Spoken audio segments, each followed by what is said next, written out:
Hello, everyone. Welcome to Sportscenter with Loro and Matt. Lots of good things to be talking about today. And Matt, how's it going? Going well. Still thinking about those weekend games. They were all really good. They are. So we're going to start with the NFL first. We might have a coaching hire today with the Jags. I was hearing that reports were saying that they were close to getting him, but as of right now, the Jaguars are not close to hiring a head coach yet. They still have to do a second interview with Matt Eberflus, but I think that all signs are pointing out that that Byron Leftwich is. I think Byron Leftwich is probably going to be the guy that's going to be hired. Oh, okay. So, what's your thoughts on that? And do you think that the Jags should go with Leftwich?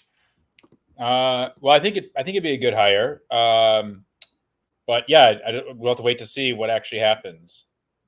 Yeah. So, anyways, we have some GM news. Is that the Minnesota Vikings? I have to pull up that story right now. So, the Minnesota Vikings hired. That name's kind of hard to pronounce. His name is Jose Alfredo Mancea. Is going to be the new GM of the Minnesota Vikings. It's a 4-year, $12 million deal. Deal is done, and he's officially the new GM for the Vikings. Okay. And then Joe Shahone, the new GM of the New York Giants, said that the Giants are not moving off of Daniel Jones, and they said that they're going to continue to build around him. And also John Mara has officially shut down the Deshaun Watson trade. And that, like we talked about with Deshaun Watson, I don't think anybody's going to want him. Because of what really happened. Yeah. So, anyways, let's recap divisional round weekend. So, what's your thoughts first on the Bengals and Titans game? I mean, Tennessee hasn't had a home playoff win in a long time since that Music City Miracle, but the Bengals have ended their road playoff drought. Yeah, well, I think that the Bengals, they looked really good, except for their offensive line, where Burrow got sacked 9 times. But he showed he had a lot of grit. He hung in there the whole game, wasn't afraid, led that team. It's what people love about him. He's a fantastic quarterback. And Tennessee needs to come to terms with the fact that Tannehill's not going to get him to the Super Bowl. And as good of a team they have around him, you need that quarterback. So, I think that they need to make a move there. You think the Titans need to draft a quarterback, though? Or a trade for one. Yeah, I mean, Ryan Tannehill's not going to get you there. I think what's going to get the Titans to the Super Bowl is Derrick Henry. Uh-huh. But Henry was just not – he didn't look good in that – he just didn't look himself that game just because he just came off of injury, played with plates. He was really limited and all that. But I feel like that a healthy Derrick Henry would have gotten him there. Yeah, that's true. I think if things would have been different. And then what was your thoughts on the Niners' stunning victory in Lambeau Field over the Packers? And have you seen that this is probably the last game that you'll see Aaron Rodgers in a Packers uniform? Yeah, I think so. I think that he is either going to retire or he is going to go to a different team. I think that, I was I hate to say, I don't want to say I was surprised because I thought that the 49ers are a very physical team. They can knock really good quarterbacks around and disrupt offensive game plans. You had very cold weather with flurries, bad weather. And San Francisco did what they needed to do to win. Deebo Samuel is an incredible player. It was, they came down, they had that touchdown the first possession and nothing after that. And people want to blame the special teams there because they had a missed field goal and then a blocked punt that was returned for a touchdown. So that's like a net swing of 10 points. But, that offense had 60 plays, whatever, and one touchdown. That's it. I mean, that you got to do better than that. One touchdown and a field goal, I guess. So you got to do better, on offense. I predict this. Since we're on the Packers, if Aaron Rodgers leaves the Green Bay Packers, I feel like that he should be a Denver Bronco. I don't think he should be a Titan or a Colt or all that. I just feel like that him going to Denver would be best because, like we talked about, assuming that if he wants to be a Denver Bronco, I feel like that those matchups with Pat Mahomes is going to be really good. Yeah. So I think I think that's, some people say Denver for like him or Russell Wilson or, someone else, but that the AFC West, it's you have Andy Reid in that division with Patrick Mahomes. You have Justin Herbert. You have Derek Carr. Vegas could land Jim Harbaugh. If Vegas lands Jim Harbaugh, I just don't see Aaron Rodgers wanting to go to Denver and say, I have to face Justin Herbert twice a year. I have to face Derek Carr and Jim Harbaugh twice a year. I have to face Patrick Mahomes and Andy Reid twice a year. Like, that's a lot. Like, it is a lot, but I feel like that I would want more madness in the AFC West, and I think that he being a Denver Bronco would make a lot of sense to me. Yeah, I want to say like the Colts seem like a really good situation for him. That's a winnable division. You have two bottom dwellers, the Texans and Jags, that he can beat up on. Tennessee, tough, but they don't have a quarterback, and Rodgers he'd get to play indoors. He went to play outdoors. Irsay seems like he wants to go all in on someone like Rodgers. So Frank Reich's a good offensive head coach. I'm going to throw in either the Colts or the Broncos if Rodgers leaves the Packers because I think that's what I think because I think that will be a good situation. I think the Jaguars need a little bit more time to develop with Lawrence, but I think that if the Jaguars get a new head coach that is going to help with Lawrence, like a Leftwich, that's going to need that's going to take time. Yeah, I don't see Rodgers going to Pittsburgh. Some people have said Pittsburgh. I just don't see, like, Tomlin's a really good coach. He's a defensive coach though, and I don't know if Aaron would want to go to a place where it's a defensive head coach and the offensive coordinator might be somebody he doesn't get along with or something along those lines. Like and Pittsburgh, they've had trouble with the offensive side of the ball for a while. So I don't know if that's. I think they're going to rebuild. I think the Steelers are going to rebuild. I don't think they're going to get a veteran quarterback. I think that they're going to have Mason Rudolph, Dwayne Haskins, and all that, and also a rookie quarterback compete for the starting job. Yeah, I think Tomlin should resign like Sean Payton did, and then he can be a hot candidate going forward or going to. I don't think so. Mike Tomlin's a good coach, but anyways, now on to the Sunday game. So talk about the Buccaneers nearly coming back to beating the LA Rams, but hey, they kicked the game-winning field goal. Win is a win for the Rams here. Yeah, it was a strange game in a way. I felt like NBC Sunday afternoon, warm weather. It didn't feel like a college or a pro football game.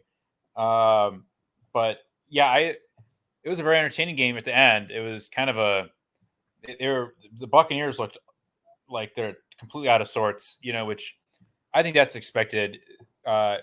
Brady this entire season has been trying to patch things together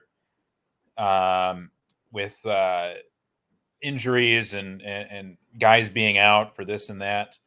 And I think that it was a miracle he was even able to try to pull this off at the end there. If he had pulled it off, that would have just been incredible. So, yeah, but the Rams were the better team. Yeah, the Rams were the better team. And despite that loss, there's retirement rumors about Tom Brady. I think he's back next year with Tampa. Yeah. Don't you think? Because he's not going to go out that way. I think so, but I think he'll be back. But, yeah, I think also that one variable with this, I don't even know how big of a factor it is, but I wonder how many of these players are kind of burnt out about COVID. Like, they might feel like I've made plenty of money, and my legacy really isn't going to change by playing another year or not. I think Brady wants that 8th Super Bowl ring to solidify his legacy. I think that's why I think he's going to play one more year in 2022. Yeah, and with Payton, Sean Payton retiring, that opens up the NFC South even more. I mean, Payton gave Brady fits during the regular season. So here's the thing here: if Brady chooses to retire, do you think that the NFC South is going to be so wide open? But if I had to choose, if Brady retires, who wins that division? I would choose Atlanta. I mean, you have Matt Ryan, Arthur Smith's a good coach, and I think that Atlanta will make a significant improvement from this past season. Yeah, that's I haven't even thought about that. If Brady retires, AFC or NFC South instantly becomes the worst division in football. So I would pick the Falcons to win that division. Yeah, I guess we have to see what roster moves they make. I mean, I would imagine Tampa Bay would try to go out and get another quarterback in there.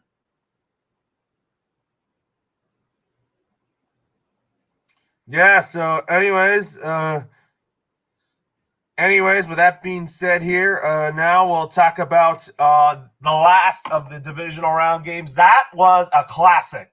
Mahomes versus Allen came down to the wire, and I was kind of thinking that Mahomes was that Allen was gonna get his revenge on Mahomes in this game, but by looking at it, it was the Chiefs. It was a Chiefs win, but I really kind of want to change the overtime rules, though.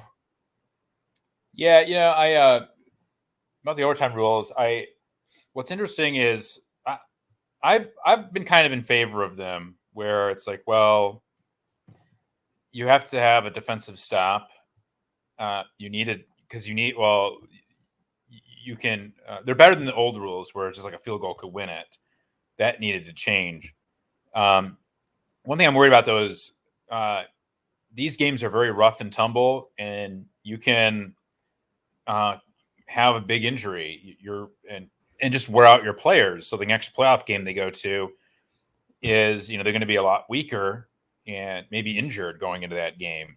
So I think like you can't have a situation where the overtime is like indefinite and keeps on going on and on. I don't think the players want that. I think the coaches want that. Now, maybe the fans want it, and the NFL says that's all that matters. But, during the regular season, who won the coin flip in overtime games, it didn't really determine who won the game. It was 50-50. But in the postseason, it's something like the winner of the coin flip wins like 9 out of 10 times or 4 out of 5 times or something like that. And that's a problem. And I think the issue with that is you have in the playoffs, you have really good quarterbacks. In the regular season, not necessarily, right? So when Mahomes gets the ball and he needs a touchdown to win the game, he can probably do that. And if Josh Allen probably could have done that. So, yeah, I mean, he could have done that, but, I think we'll have to wait and see about that. So, anyways, with that being said here, what a good win for the Chiefs, but you were so close to having a Rams and Bills Super Bowl. Yep, that was my prediction, and I was 13 seconds away from it. You were. Crazy. I think. What was your Sean McDermott? I'll tell you what, he made some costly decisions, but you know what? I credit him for having a good season. I think Sean McDermott is an outstanding head coach. He is, and that Bills collapse. It reminded me of the Chargers collapse on Thursday Night Football against the Chiefs when they tied the game with under 2 minutes left. And then they won the coin toss, and then Mahomes went down and drove him in for a touchdown. And the Chargers defense looked gassed. So did the Bills defense. Still, there's one thing about being gassed and tired, another thing about letting the team go down in 13 seconds to kick a field goal. That's terrible. And, the Bills need to figure out what happened there. Yeah, they definitely have to figure out what happened there. That's for sure here. So anyways, it's time to predict who will be going to SoFi Stadium for Super Bowl 56, and it's going to come down to these two games in the AFC and NFC championship game. So this year, they flip-flop it. Each year, it's different. So this year, the AFC goes first, and the NFC goes last. Next year, the NFC goes first, and the AFC goes last. So the AFC championship game is first up. We got Joe Burrow and the Bengals taking on Pat Mahomes and the Chiefs. As much as I want the Cinderella story to continue, I think it ends in Kansas City. I think it's going to be a really good game. I think Joe Burrow is going to have a really good game. Give me the Chiefs in a close game. Now, it's not going to be in overtime, though. I think it's going to come down to a game-winning field goal by Harrison Butker. It's going to be a 34-31 win for the Chiefs over the Bengals. Yeah, I think the Chiefs are going to win this one. I feel like I'm torn. I think the Chiefs might actually pull away with this pretty big. I think there's a bit of a mismatch here. I think the variable is Joe Burrow, and Joe Burrow has so much grit and toughness. I could see him personally just making this game very close. But on the other hand, if that offensive line gives up 9 sacks like it did against Tennessee, the Chiefs have Mahomes, and they are going to just carve up that defense. Like they're going to have field position advantage. They are going to be able to do a quick strike offense, perhaps against the Bengals. I think it's a mismatch in a lot of ways. The variable, I think, is Burrow's toughness and grit. Does he will it to being a very close game? Can he do that or not? But I think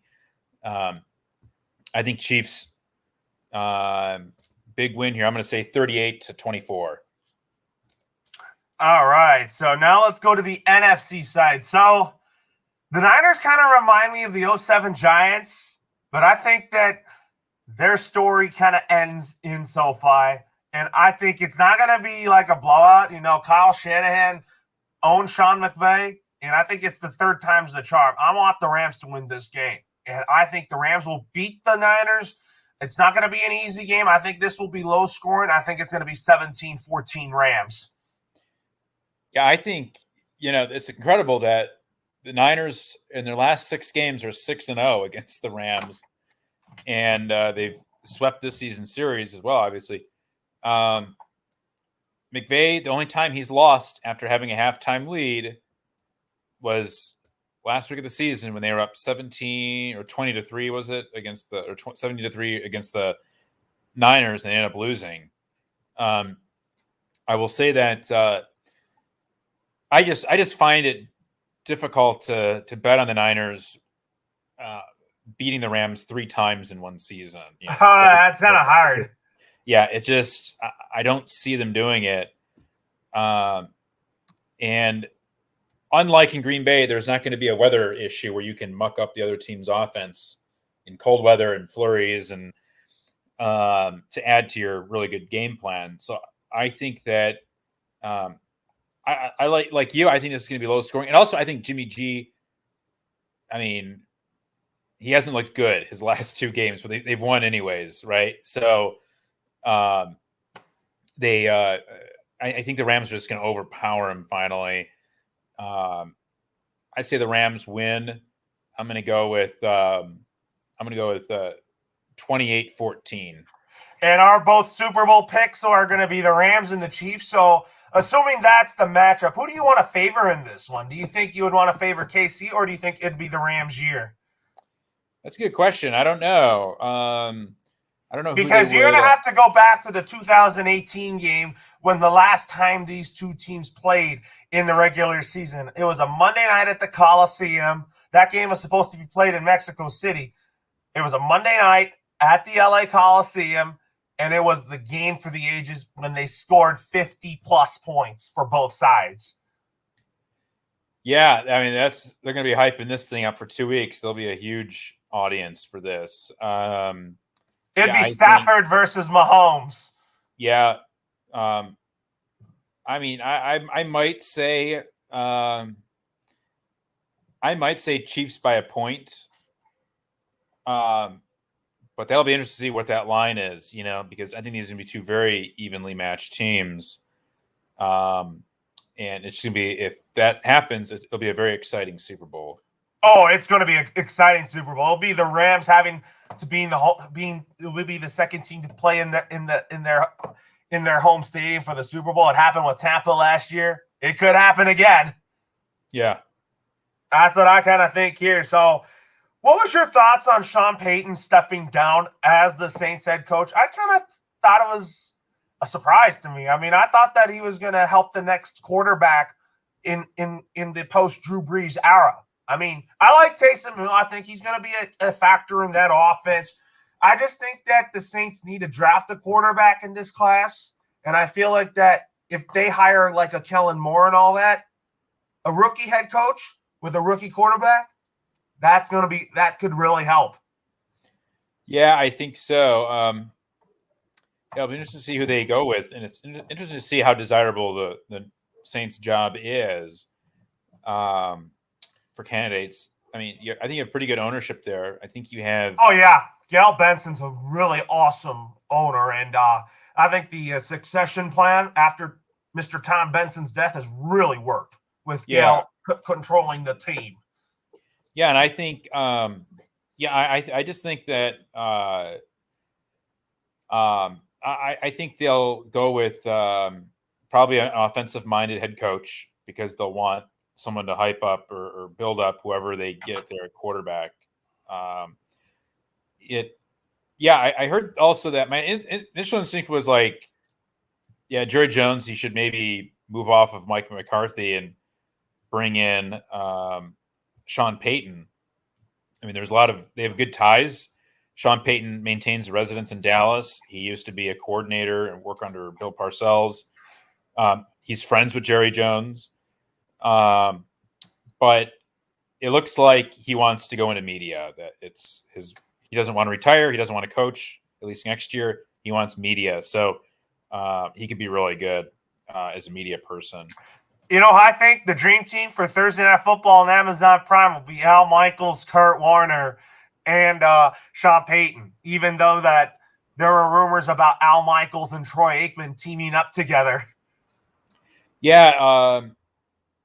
Here's the thing. I don't think Al Michaels is going to be back with NBC. I think he's going to still have an NFL job as a broadcaster next year, but I don't think it's going to be with NBC because I think that NBC is going to want to move forward with Mike Tirico as the main play-by-play guy for Sunday Night Football with Chris Collinsworth. Yeah, I don't know what's going on with all I think Michelle Tafoya is leaving. I think Catherine Tappan's going to be taking over as the sideline reporter. So there's a lot up in the air for sure. I mean, is there stuff up in the air for ESPN as well? Are they looking to make a change? No. I think they're content with Steve Levy and Louis Riddick and Brian Greasy.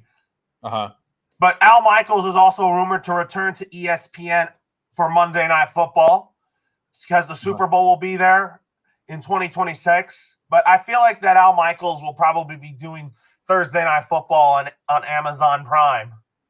Yeah, there's going to be some switching going around. Yeah, there was that rumor you were saying it was Al Michaels and Troy Aikman on Thursday Night Football on Amazon Prime, right? I don't think Troy Aikman's going to leave Fox, though. He likes Joe Buck. Yeah, I think Buck and Aikman are great, and I think Nance and Romo are great. I think they're my two favorite play-by-play guys.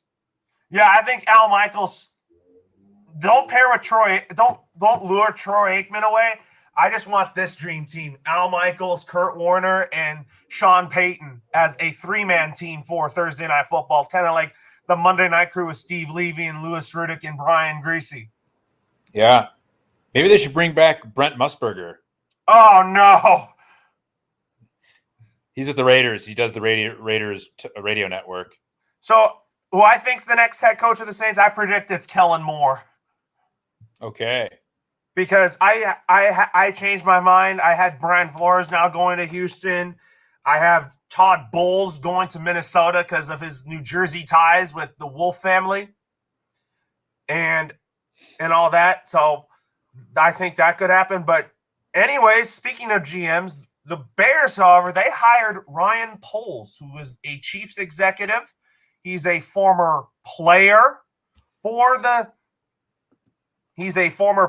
Chicago Bears. He went to Boston College, and he definitely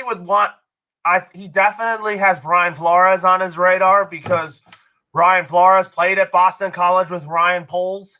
So what's your thoughts on that hire for the Bears? Yeah, pretty good, I guess. I don't know much about him, but seems like he'll be former player of the Bears, and I think Ryan Poles could be a fit there because he played for them, but he might bring in Brian Flores because they were teammates at Boston College. Uh-huh. And kind of bring that Boston College reunion. Uh-huh. So that's what I'm thinking here for the Bears.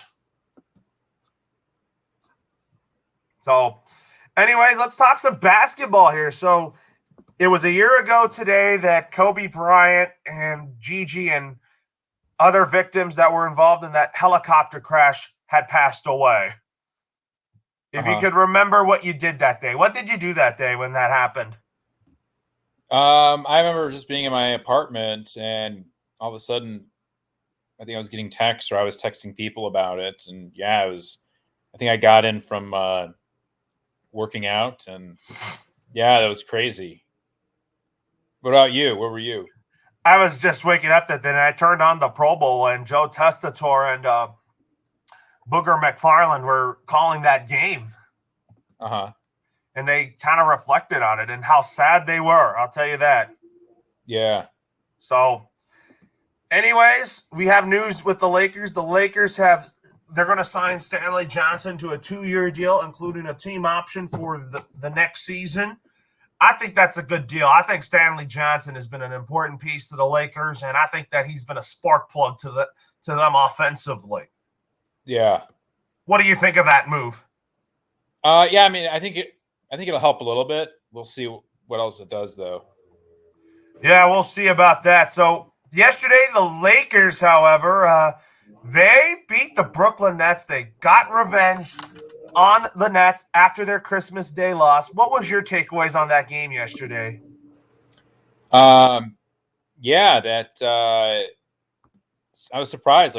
Mainly LeBron at 37 years old is still putting up 30 plus points, and yikes. I mean, just, it's incredible what a good basketball player and athlete he is. And I think he'll go down as the greatest of all time. Oh, when he retires, he really wants to pass Kareem Abdul-Jabbar, which I think that's probably going to happen there. But anyways, the Lakers play the Sixers tomorrow. What do you want to see from the Lakers tomorrow if they want to continue this winning mirage that they've had? Yes, do you think they'll win? Do you think the Lakers can beat the Philadelphia 76ers? That'll be a tall task to beat the Nets and the Sixers in the same week, so I don't think so. Yeah, the Sixers are a really good basketball team, but also, what's your thoughts on the Clippers come from behind win over the Wizards yesterday? That was crazy. Yeah, incredible. How much were they down? 35 points. Yeah, that's crazy. That was a crazy game yesterday for the Clippers, but I think that but if Paul George is out for the remainder of the season, they're going to have to pray and hope that Kawhi Leonard's going to be back in time for that. Yeah, what's Paul George's injury again? He had Paul George had a UCL tear. He's probably going to have surgery on it, though. Yeah, it's rough, yeah.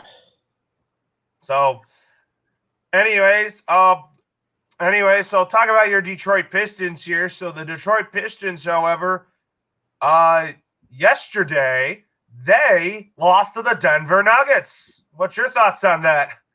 Close game. They only lost by 5 points. And do you think that, by the way they've been playing, do you think that they're starting to show signs of life finally? Yes. They won 11 games, so maybe they'll get up to 15 soon, and maybe even get up to 20 by the time the season's over. So I had a question about your Detroit teams. Let's start with your Detroit Lions. Who do you want as your new offensive coordinator? I think, I don't know. We'll find out. What candidates do you think there are? I mean, I think if you look in-house, maybe you promote Mark Brunell as offensive coordinator and quarterbacks coach. Yeah, that might work. Because I think that Dan Campbell will probably be still calling the plays offensively. Uh-huh. So, do you have any real expectations for Campbell in year 2 as the head coach of the Detroit Lions? You don't think he's on the hot seat heading into next year? Dan Campbell? No. Yeah, I mean, what was your thoughts on that on that picture I sent you of Dan Campbell ruining playoff teams and all that? Yeah, I liked it. Yeah, that was funny. Yeah, I mean the Cardinals, it actually started with that home game against the Rams, but losing that game, that's not the end of the world. But then going to Detroit and losing that one, that was rough, and that cost him the division ultimately. It did, but a lot of people think if Rodgers leaves the Packers, do you think your Detroit Lions will win the division? Yeah, it'll be up for grabs, that's for sure. Do you think you would favor them or no? No, I mean, it depends who the Packers get at quarterback. Packers still be favored. No, I mean, Jordan Love, I think Jordan Love will be ready for the task if he's ready, if he is counted on as the starting quarterback, though. Yeah. Have you? Do you think from when you saw him play in that last game against the Lions, do you think that he shows promise and potential? If I don't think so. I think going in on him is going to be very dicey. Yeah, I mean, you're going to have to get him receivers, too, in the draft and all that. I think that's who the Packers really want to build their team around whenever Aaron Rodgers decides to hang it up. Yeah. So I think the Lions next year will probably be a 6-10 team or amongst those lines. Yeah. 6-11 or 7-10. Uh-huh. I think they'll show a big improvement next year. I think the Lions are not going to be in a situation when they fired Flores and all that. They found their guy with Campbell. Yeah. So, anyways, now we'll talk about some baseball. So, what was your thoughts on the Hall of Fame class and that David Ortiz is in? And I felt like that the writers were being too biased on Roger Clemens and Barry Bonds. Oh yeah, that's crazy. They should be in. So does McGuire. So does Sosa. Like, they should all be in the Hall of Fame. Like, I remember when it was the late 90s, early 2000s, when all these players were just mashing the ball around. And, all these guys in the media, any one of them should have been like, this is weird. Like, all of a sudden, and the writers don't even vote. They didn't get enough votes because of them taking steroids. That's biased. Yeah, well, I mean, you can, like, they didn't do a good job, the media, trying to, like, out that story. Why? Because it was good for ratings. People were watching baseball again, right? And once the story came out, everyone acted so surprised, and they got very I think the media felt like someone had pulled the wool over their eyes, and now they felt like they had gotten had. And now they're like, some of them are still bitter about it and taking out their vengeance on these players. And, Barry Bonds is one of the greatest players to ever play the game. Yeah, he did steroids and all that, but how many times did he go up there and face a pitcher who was doing steroids? Not that many, Well, maybe Bonds... more. Like Eric Gagne, like I mean, we know Clemens and Andy Pettit. We know some others too. Kurt Schilling. We also know that there's some strange things. Like Eric Gagne went from being like a 4th or 5th string starter to the most dominant closer for like 5 years. And he was always rumored to be on steroids. So, like, there's a lot of, like, we don't know how many players have been on steroids and which ones haven't. And I just think, like, you just got to move past it and say, look, these guys are all getting into the Hall. There could be, conversations in the Hall of Fame about the drug use that was going on at that time, but they should all be in there. They're a part of Major League Baseball history. I'm sorry, but they are. Oh, yeah, they are. And then Curt Schilling, do you think he's a Hall of Famer, or you wouldn't put him in just because of his political thinking? Oh, I would put him in. Yeah, I don't think someone's political beliefs should mean that they're not a part of the story of baseball anymore. The writers are just too biased when it comes to these when they have the ballots and they have to vote them in and turn it in by mail, and then it goes to Cooperstown. Yeah, people are like, it's the Hall of Fame, but it's also it's the museum of baseball, right? All these Hall of Fames are museums, and the museum just has to learn to talk about the good and the bad, right? I mean, they have to talk about all the players, all the white players in the 1920s and 30s and the 19-teens, that never played against black players in the Major League Baseball. They got to talk about segregation. They got to talk about other issues too, like steroids, right? They got to talk about this stuff, and you keep everyone in there, but you just got to have other conversations about the sport, right? And also, there was significant progress progress made in in the last 2 days with regard to the CBA between the league and the Players Association. But they both met in person for 2 days, and from what I'm hearing, they're going to meet more often, and they're actually going to be meeting tomorrow to talk about the non-core economics. They're going to have to get that resolved, which I think that things that haven't been talked about, like the drug policy, domestic violence rules in the new CBA, that hasn't made headlines. But what has made headlines, they've made a lot of progress when it comes to minimum salary, and also the Players Union dropping some of its proposals as well. Yeah. Okay. So maybe I still think it's going to be a long. They got to take a lot of time to figure this out. I think it's going to end before games are lost. I still think we're going to have a full 162 game season despite this lockout. That's what I think here. But looking forward to because look, football's almost over. You still got basketball with the NBA, and then you got March Madness coming up real soon. So that's why I don't think that we're going to lose any games for baseball. What do you think? Yeah, I agree. So anyways, let's end it with NHL here. So what's your thoughts on the Red Wings so far?